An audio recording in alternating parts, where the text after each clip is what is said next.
Tigray is Ethiopia's northernmost state, sharing borders with the Afar region to the east, Eritrea to the north, the Sudan to the west, and the Amhara state to the south.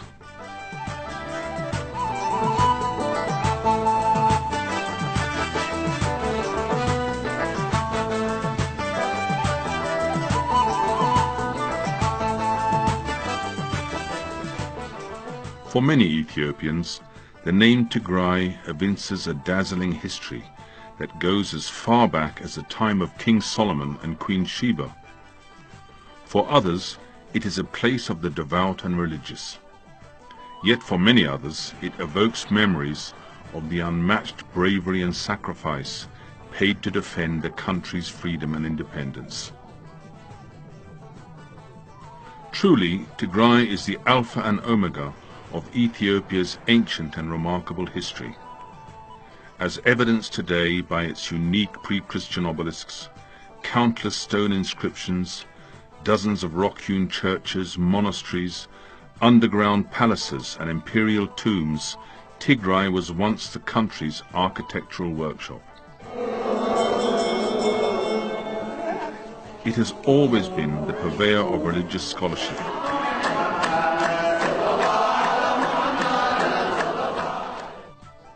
Ecclesiastical paintings, Christian hymns, as well as a source of administrative and political systems and thought. Indeed, Tigray's historical, religious and cultural wealth is as overwhelmingly rich as it is diverse.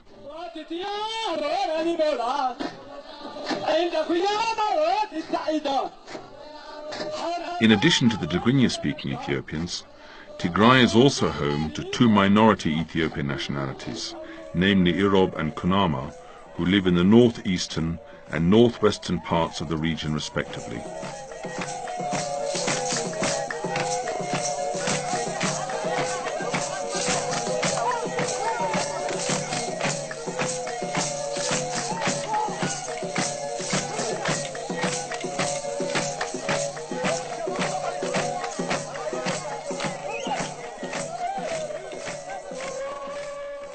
It all began in Aksum. Some 3,000 years ago, Queen Sheba ruled the region from its capital, Aksum.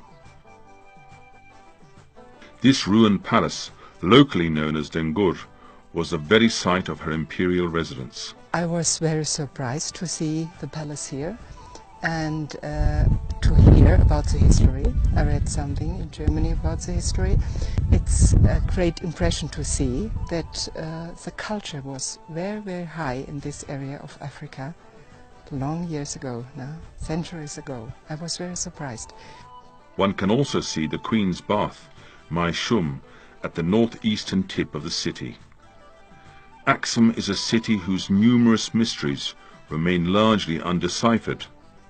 One of its best-kept secrets is the presence of the lost original Ark of the Covenant of God, which is believed to contain the stone tablets on which God inscribed the Ten Commandments. The Ark was brought to Aksum from Jerusalem after the visit to the Holy City by Menelik I, the son of King Solomon and Queen Sheba. Ever since then, the holy object has been safely kept here. This makes Aksum one of the most sacred cities on earth. This was representation, Menelik I, son of Solomon and the son of Queen of Sheba. This was the son of priest Sadok, priest Azarias, who was carrying the original Ark of the Covenant. As the epicenter of the Aksumite civilization, Aksum was famous for its economic prosperity, architectural ingenuity and cultural vibrancy. Arguably, the obelisks at the ancient city of Aksum are the best-known legacies of this great civilization.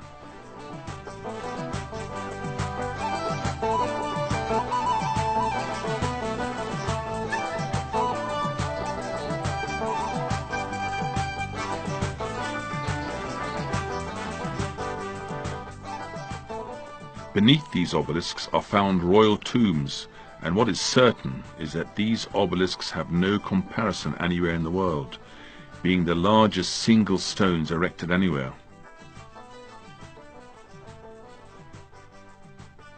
The largest and heaviest of all is the fallen obelisk.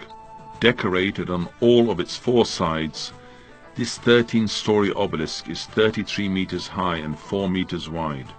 Its estimated weight exceeds 500 tons. Aksum is the first kingdom of Ethiopia, first civilization. So I think, looking at this, you get the feeling that yes, it was a very powerful civilization.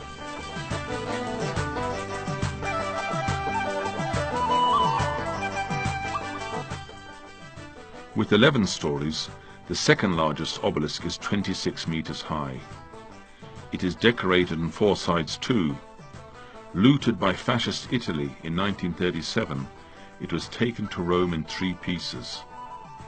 It took 7 decades before Italy finally gave in to the intense diplomatic and popular pressure from Ethiopia and friends of Ethiopia to return the stolen obelisk to its rightful owners. This is the third largest and still standing obelisk.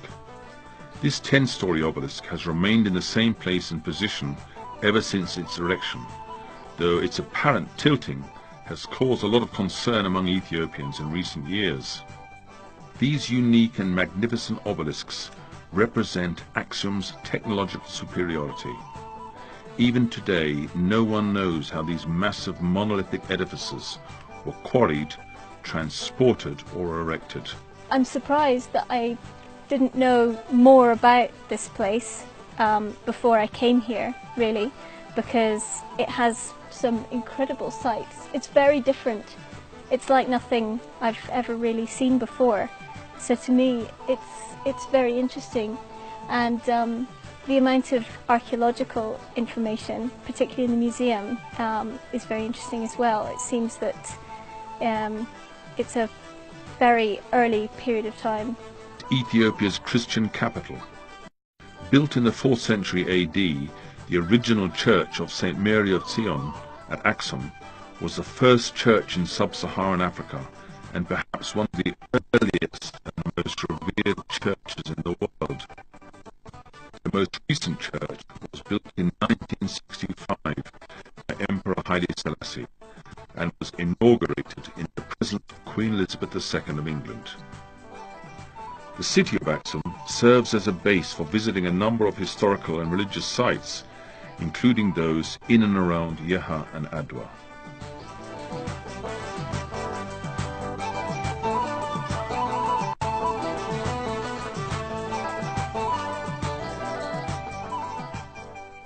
One of Tigray's unique edifices of great historical, archaeological and architectural significance is the temple at Yeha.